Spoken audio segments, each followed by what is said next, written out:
कई घंटों तक चली इस मुठभेड़ में सीआरपीएफ की इस स्पेशल फोर्स के 22 जवान शहीद हो जाते हैं। राकेश्वर सिंह मनहास अभी भी लापता है। और आखिरकार 3 अप्रैल को बंधक बनाया गया राकेश्वर सिंह मनहास को 10 अप्रैल को खुद अपनी बाइक में बैठाकर वो जर्नलिस्ट नक्सलियों के चुंगल से छुड़ा कर ले आता है। मुकेश की ईमानदार रिपोर्टिंग ने उसे कई लोगों का दुश्मन बना लिया था। उस एरिया में एक जगह को देखकर युकेश और बाकी सभी रिपोर्टर्स का माथा ठनक जाता है। फार्म हाउस में सिर्फ इसी जगह पर नया नया कंस्ट्रक्शन होना अपने आप में ही कुछ अजीब था। जब सेप्टिक टैंक को तोड़ा जाता है तो अंदर से निकलती है एक लाश। तेजधार हथियार से लीवर किडनी सहित पूरी तरह से काटा गया यह शरीर था ईमानदार रिपोर्टर मुकेश चंद्राकर का। हालांकि 2013 में इसके नेता महेंद्र कर्मा की भी गोली मारकर हत्या कर दी जाती है।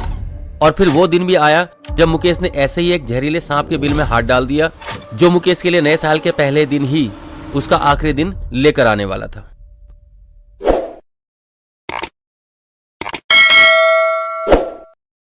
हफ्ते का आखिरी दिन यानी शनिवार, तारीख थी 3 अप्रैल और साल था 2021। छत्तीसगढ़ के राजधानी रायपुर से 450 किलोमीटर दूर एक नक्सल प्रभावित शहरी कस्बा नाम बीजापुर। 3 अप्रैल 2021 को सीआरपीएफ की special battalion commando battalion for resolute action force यानी शॉर्ट में कोबरा फोर्स छत्तीसगढ़ के इसी बीजापुर में नक्सलियों के कैंप होने की सूचना पर यहां धावा बोल देती है। कई घंटों तक चली इस मुठभेड़ में सीआरपीएफ की इस स्पेशल फोर्स के 22 जवान शहीद हो जाते हैं और इन्हीं में से सीआरपीएफ के एक कमांडो राकेश्वर सिंह मनहास को नक्सली बंधक बना लेते हैं। बीजापुर नक्सली हमले में 22 जवानों की शहादत हुई है। बीजापुर हमले के 48 घंटे बाद भी एक जवान की तलाश जारी है। जम्मू के रहने वाले राकेश्वर सिंह मनहास अभी भी लापता है। अब 22 जवान शहीद हो चुके हैं और 23वां जवान नक्सलियों के कब्जे में है। खबर पूरे देश में जंगल में लगी आग की तरह फैल जाती है और शासन प्रशासन का पूरा तंत्र एक्शन में आ जाता है। इसमें चिंता की सबसे बड़ी बात यह भी थी कि नक्सली अपने बंधकों को जिस तरह से टॉर्चर करके बर्बरता पूर्वक उनकी जान लेते हैं, ये किसी से भी छुपा हुआ नहीं था। और उस पर 22 जवानों का पहले ही शहीद होना सरकारी तंत्र को बैकफुट में खड़ा कर देता है, क्योंकि अगर इस बंधक के साथ भी वैसा ही कुछ होता है तो ये सरकार के लिए बहुत बड़ी शर्मनाक बात थी। इसलिए उस बंधक को छुड़ाने के लिए सीआरपीएफ, लोकल पुलिस, मुखबिर और मीडिएटर सभी नक्सलियों को समझाने का प्रयास शुरू कर देते हैं, लेकिन किसी भी हाल में ये मामला सिरे से लगता नजर नहीं आ रहा था। इसी दौरान लोकल पुलिस नक्सलियों से बात करने के लिए अथॉरिटी को एक फ्रीलांसर जर्नलिस्ट का नाम सुझाती है, जिसकी ईमानदारी और रिपोर्टिंग की वजह से नक्सलियों तक में उसकी गहरी पैठ थी। और वही एक रिपोर्टर था जो जंगल में नक्सलियों के बीच जाकर उनके इंटरव्यू सबके सामने लाता था। और इसी वजह से सबको अनुमान था कि ये जर्नलिस्ट बंधकों को छोड़ने के लिए नक्सलियों को राजी कर सकता है। सरकार लोकल पुलिस की बात मान लेती है और रिपोर्टर से संपर्क कर उसे 23 बंधक को छुड़ाने के लिए नक्सलियों के पास भेजा जाता है।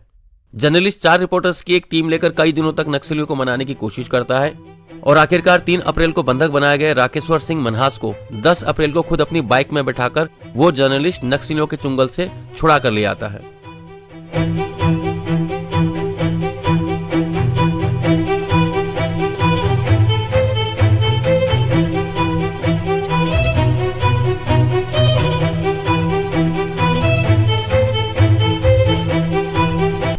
और इस जर्नलिस्ट का नाम था मुकेश चंद्राकर।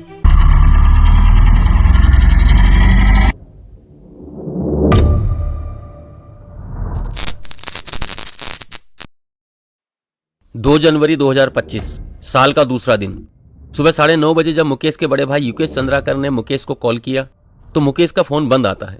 युकेश एक दिन पहले ही यानी 1 जनवरी को ही मुकेश से मिला था, तो युकेश ने सोचा शायद मुकेश नए साल के सेलिब्रेशन में व्यस्त है।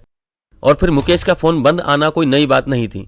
मुकेश का अक्सर रिपोर्टिंग के लिए जंगल के एरिया में आना जाना कोई नई बात नहीं थी, जहां कई बार नेटवर्क न होने की वजह से मुकेश अपना फोन बंद रखा करता था। इसलिए युकेश ने इसे बहुत ज्यादा सीरियसली नहीं लिया।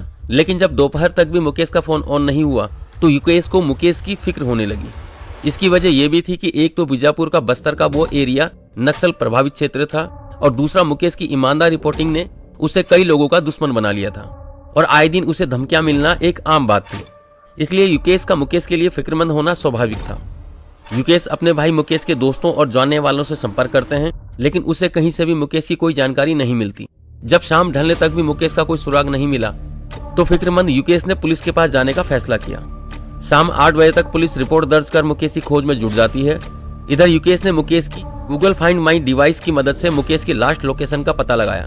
जिसके हिसाब से मुकेश 1 जनवरी की शाम बस्तर से 2.5 किलोमीटर दूर बीजापुर के चट्टानपारा नाम की एक जगह पर मौजूद दिखाता है। युकेश पुलिस को इसकी सूचना देता है और अब पुलिस चट्टानपारा कस्बे की छानबीन में जुट जाती है। कस्बा काफी बड़ा था तो टाइम भी काफी लगने वाला था।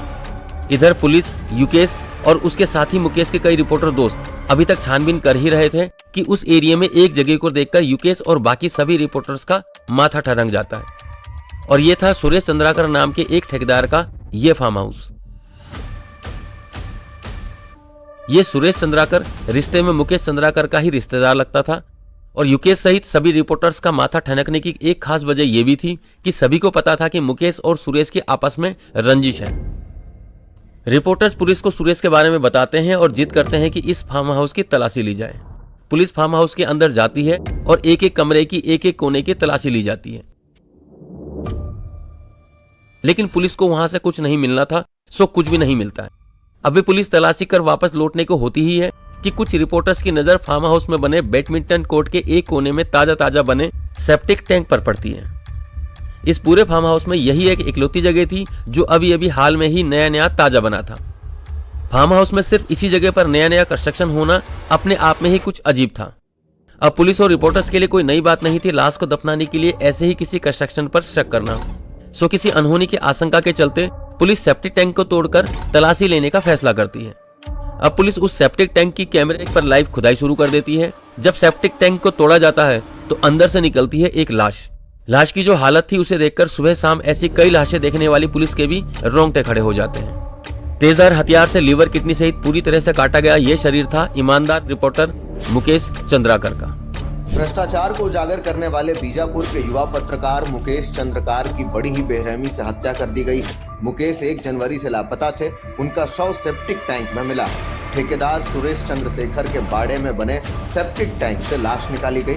मौके पर पुलिस बल भारी संख्या में मौजूद रही। पुलिस मामले की जांच पड़ताल कर रही है। परिजनों और पुलिस के मुताबिक मुकेश चंद्राकर 1 जनवरी से लापता थे। बस्तर आईजी सुंदर राज पी ने भी कहा था कि जल्द ही मुकेश चंद्राकर को खोज लिया जाएगा।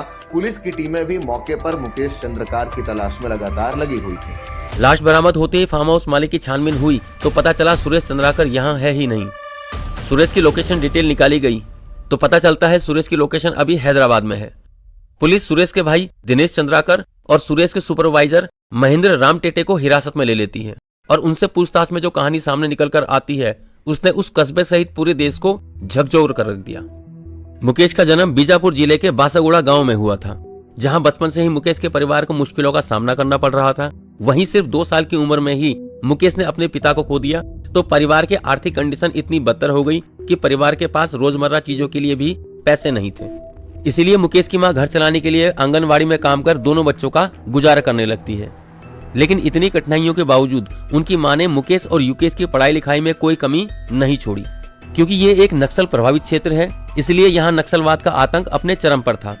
यहाँ की स्थिति इतनी भयावह थी कि एक बार जब मुकेश के बड़े भाई युकेश और उसके दोस्त की पुलिस फोर्स ज्वाइन करने की खबर इलाके में फैलती है तो नक्सली उन दोनों को उठाकर अपनी जन अदालत में ले जाते हैं। इलाके में जिस किसी का भी पुलिस से किसी भी तरह का कोई कनेक्शन होता तो नक्सली उसे उठाकर एक सभा करते और यहाँ या तो उसे बेरहमी से पीटा जाता या फिर जान से मार दिया जाता था। और इसी को उन्होंने नाम दिया था जन अदालत का। अब इसे उनकी माँ की बहादुरी ही कहेंगे कि माँ वहां से भी उन दोनों को बचाकर सकुशल ले आती है। छत्तीसगढ़ में नक्सलियों के आतंक की रोकथाम के लिए वहां की सरकार ने 2005 में महेंद्र कर्मा नाम के एक आंदोलनकर्ता के साथ मिलकर लोकल लोगों के सपोर्ट से सलवा जुडम नाम का एक आंदोलन शुरू किया। सलवा जुडम का हिंदी में अर्थ होता है शांति यात्रा। हालांकि 2013 में इसके नेता महेंद्र कर्मा की भी गोली मारकर हत्या कर दी जाती है। बहरहाल मजबूरी में मुकेश और उसका परिवार इसी सलवा जुडम के रिलीफ कैंप में आकर रहने लगते हैं। यहाँ मुकेश का परिवार महुआ और इमली बेचकर अपने दिन काट ही रहे थे कि एक मनहूस दिन कैंसर की बीमारी से उनकी मां का देहांत हो जाता है। अब मुकेश और युकेश दोनों भाई ही एक दूसरे का सहारा थे। जहां मुकेश एक गैराज में मैकेनिक के तौर पर काम करने लगे, वहीं युकेश फ्रीलांस जर्नलिज्म में आगे बढ़ने लगे। बड़े भाई की लगन और कामयाबी देख मुकेश भी अपने भाई के सहयोग से फ्रीलांस जर्नलिज्म में आ जाते हैं और वक्त के साथ मुकेश अपने यूट्यूब चैनल के साथ साथ सहारा, न्यूज 18 और एनडीटीवी चैनल के लिए भी फ्रीलांस काम करने लगते हैं। क्योंकि मुकेश ने बहुत कम उम्र में ही सब कुछ देख लिया था, इसलिए उनकी रिपोर्टिंग ग्राउंड लेवल से होती और उनकी ईमानदारी की बाकी रिपोर्टर्स की मिसाल दिया करते थे। मुकेश ने अपने इलाके में फैले भ्रष्टाचार और आम लोगों की समस्याओं को दुनिया के सामने लाने के लिए बस्तर जंक्शन नाम से अपना एक यूट्यूब चैनल भी बनाया और इसमें अपलोड की हर वीडियो से उन्होंने सिस्टम की खामियों को सामने लाना शुरू कर दिया। मुकेश की बेबाकी का अंदाजा आप उनके इस वीडियो से लगा सकते हैं, जहां भ्रष्टाचार में लिप्त वो सिस्टम के किसी भी नट बोल्ट की पोल खोलने में जरा भी नहीं हिचकते सकते। 1 साल पहले इस सड़क का निर्माण कार्य हुआ, बारिश हुई, बह गया पूरा का पूरा मुरुम मिट्टी। अब लोगों को आने जाने में काफी दिक्कतों का सामना करना पड़ रहा है। यकीन मानिएगा, जब आप इसका एस्टिमेट देखेंगे तो तय मानिएगा कि यहाँ 3 मीटर पक्के पुल का निर्माण हो चुका होगा दस्तावेजों में, और उसका पूरा आहरण भुगतान हो चुका है।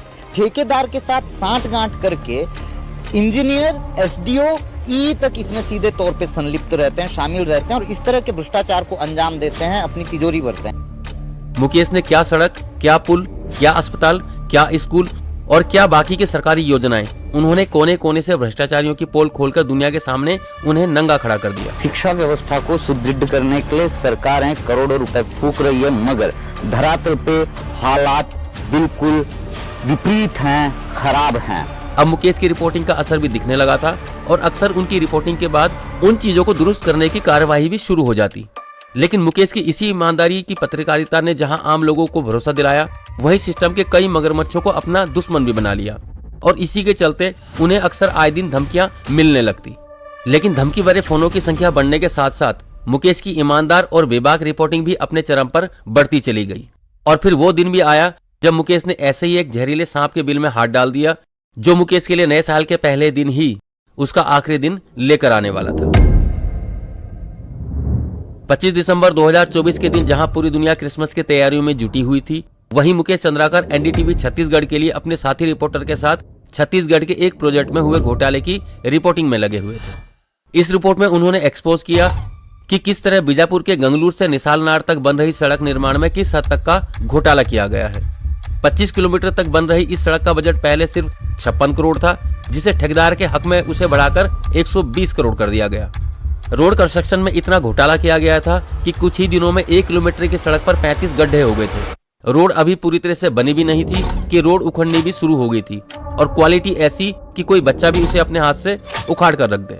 क्या भ्रष्टाचार करने वालों पे और उनको संरक्षण देने वालों पर कोई कार्रवाई होगी?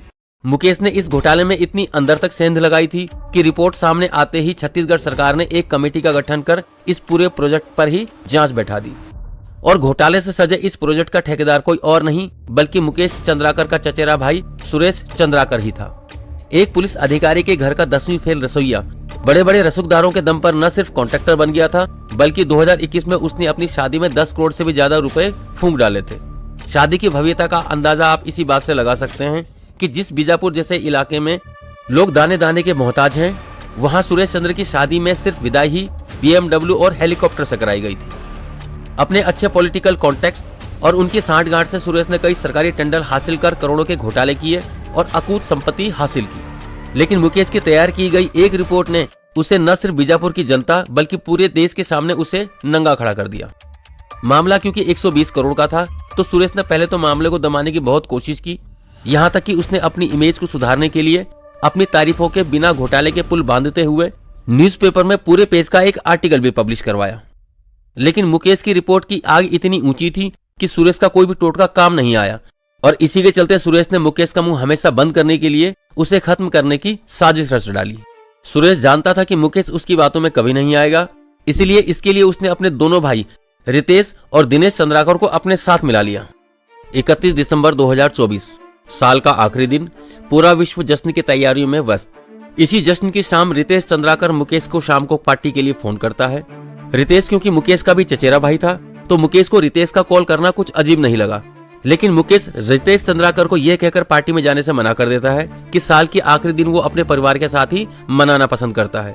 रितेश ने तब तो हामी भरकर फोन रख दिया, लेकिन अगले ही दिन यानी 1 जनवरी को रितेश ने फिर से मुकेश को फोन किया और नए साल का सेलिब्रेशन का न्योता दिया। चचेरे भाई को इतने प्यार से कहते देख मुकेश इस बार मना नहीं कर पाता है और घर पर यह कहकर निकल जाता है कि किसी से मिलने जा रहा हूँ, थोड़ी देर में आऊंगा। शाम को जब मुकेश फार्म हाउस पर पहुंचता है तो वहां रितेश के साथ सुरेश का सुपरवाइजर महेंद्र राम टेटे भी मौजूद था और देर रात बात करते करते अचानक दोनों ने लोहे की रॉड से मुकेश पर हमला कर दिया।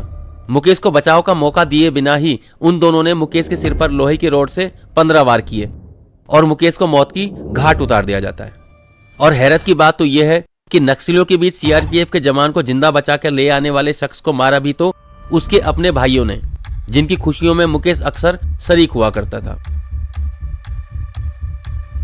क्योंकि ये पूरा हत्याकांड प्री प्लान था, सो सुरेश उस वक्त वहां मौजूद नहीं था, लेकिन ये सब हुआ उसी के इशारे पर ही था। हत्या करने के बाद सुरेश का दूसरा भाई दिनेश वहां पर आता है और मुकेश की लाश को वहां पर बने सेप्टिक टैंक में डलवा देता है। लाश को ठिकाने लगाने के बाद वो तीनों सुरेश के पास पहुंचते हैं, तो सुरेश ने उनसे कहा कि वो वापस जाकर सेप्टिक टैंक को सीमेंट से कवर करवा दे, जिससे लाश की बदबू बाहर न आए और न ही किसी को इसके बारे में पता चले। इसीलिए अगले दिन यानी 2 जनवरी को दिनेश फार्म हाउस पर वापस आता है और सेप्टिक टैंक में सीमेंट से स्लैब लेंटर डाल देता है। इसके बाद सुरेश रितेश चंद्राकर को दिल्ली जाने के लिए कहता है और खुद हॉस्पिटल में एडमिट अपने एक दोस्त को देखने के बहाने हैदराबाद निकल जाता है। मुकेश की लाश मिलने के बाद पुलिस दिनेश और महेंद्र राम टेटे को फार्म हाउस और रितेश को रायपुर से गिरफ्तार कर लेती है, लेकिन सुरेश अभी भी फरार चल रहा था। फाइनली 200 सीसीटीवी और 300 से ज्यादा मोबाइल नंबरों की लोकेशन खंगालने के बाद एसआईटी ने हैदराबाद में अपने ड्राइवर के घर छुपे बैठे मुकेश चंद्राकर की हत्या के मास्टरमाइंड सुरेश चंद्राकर को दबोच लिया। और इस वक्त पत्रकार मुकेश चंद्राकर हत्याकांड में जुड़ा बड़ा अपडेट आप तक पहुंचा दे। इस हत्याकांड मामले में गिरफ्तारी की गई है। ठेकेदार सुरेश चंद्राकर हैदराबाद से गिरफ्तार कर लिया गया है। यहाँ आपको लग रहा होगा कि कहानी खत्म हो गई है, तो मैं आपको बता दूं कि असल में कहानी यहीं से शुरू होती है। ईमानदार लोग सच्चाई उजागर करते रह जाते हैं और पैसे वाले अपने पैसों के दम पर जुर्म करके भी छूट जाते हैं। और इसी कड़ी में अगर कल सुरेश चंद्राकर जैसे लोगों का नाम भी शामिल हो जाए तो अब लोगों को इसमें भी कोई हैरत नहीं होगी। वीडियो के माध्यम से आप सबसे मेरी गुजारिश है कि इस वीडियो और मुकेश चंद्राकर की सिस्टम की खामियों और भ्रष्टाचार को मुंह चिढ़ाती वीडियोस को ज्यादा से ज्यादा शेयर करें, ताकि एक ईमानदार रिपोर्टर की आवाज ज्यादा से ज्यादा लोगों तक पहुंचाई जा सके। मुकेश चंद्राकर के YouTube चैनल का लिंक मैंने डिस्क्रिप्शन में डाल दिया है। उस ईमानदार जर्नलिस्ट के चैनल को भी लाइक और शेयर जरूर करें। न्यूज मीडिया के लिए इससे ज्यादा शर्मनाक बात और क्या हो सकती है कि जिस दिन ईमानदारी से रिपोर्टिंग करने वाले मुकेश चंद्राकर की हत्या की गई थी, उसी दिन यानी 1 जनवरी 2025 को ही इसी न्यूज मीडिया के बस्तर भास्कर नाम के एक न्यूज़पेपर ने जनमानस के एक सुपर हीरो के जीवन संघर्ष, जनता के लिए उसके त्याग और बलिदान सहित उसकी उपलब्धियों को एक आर्टिकल के रूप में पब्लिश किया। लेकिन वो सुपर हीरो मुकेश नहीं बल्कि सुरेश चंद्राकर था।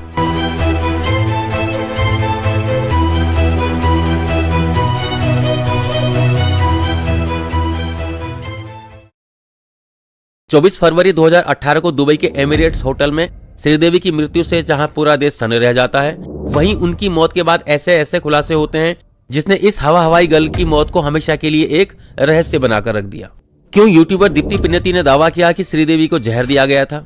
क्यों केरल के डीजीपी ऋषिराज सिंह ने दावा किया कि श्रीदेवी की मृत्यु नेचुरल नहीं बल्कि उनकी हत्या की गई थी? और क्या था श्रीदेवी की उस 240 करोड़ की इंश्योरेंस पॉलिसी का राज, जिसकी अहम शर्त ही यही थी कि श्रीदेवी की नॉमिनी को इंश्योरेंस की रकम तभी मिल सकती है जब इंश्योरेंस होल्डर यानी श्रीदेवी की मृत्यु दुबई में ही हो? और क्या था दुबई के रूम नंबर 2201 का पूरा सच? देखिए इस वीडियो में हमारे साथ। वीडियो देखने के लिए आप ऊपर आई बटन पर क्लिक कर सकते हैं और वीडियो का लिंक मैंने डिस्क्रिप्शन में भी डाल दिया है, वहां से भी आप पूरा वीडियो देख सकते हैं। दोस्तों, ईमानदार जर्नलिस्ट मुकेश चंद्राकर की हत्या से जुड़ा ये वीडियो आपको कैसा लगा, इस बारे में कमेंट बॉक्स में हमें जरूर लिखें। वीडियो पसंद आया हो तो लाइक और शेयर करना बिल्कुल ना भूलें। अगर आपने अब तक इस चैनल को सब्सक्राइब नहीं किया है तो जल्दी से चैनल को सब्सक्राइब कर लें और बेल आइकन को दबा दें, ताकि आने वाली वीडियो की नोटिफिकेशन आपको बराबर मिलती रहे। अगले वीडियो में आपसे फिर होगी मुलाकात, तब तक के लिए इजाजत। हम सिक्किम में हैं, एक जन्नत से निकल के दूसरे जन्नत में आए।